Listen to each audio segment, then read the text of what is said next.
Good morning! Pakita ko lang yung actually ito talaga ang totoong breakfast for today's video. Pansit. Hiniwalay lang yung gulay para maganda tingnan pag plinating. Para hindi siya dito ma-overcook. Pansit bihon. Kuha tayo.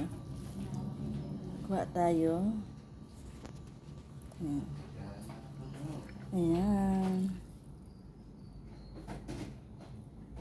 Ayan, kuha tayo. Tapos kuha tayo ng gulay ngayon doon. Ito yung gulay, nakahiwala yung gulay niya. Para mas maganda tingnan. Lalagay natin ngayon sa ibabaw ng pansit. Ayan. Ayan. Ayan. Ayan siya.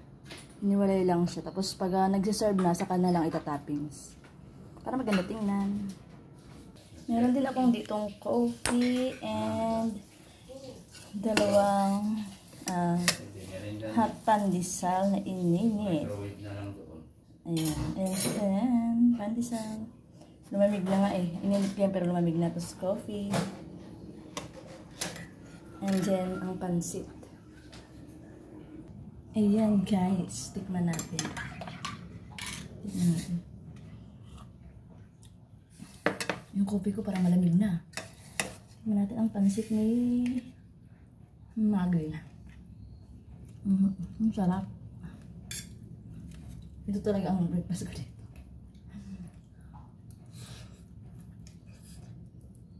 Mainit.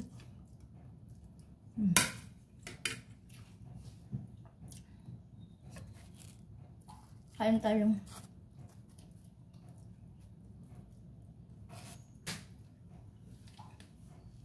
Pandesal ko lumamig na rin.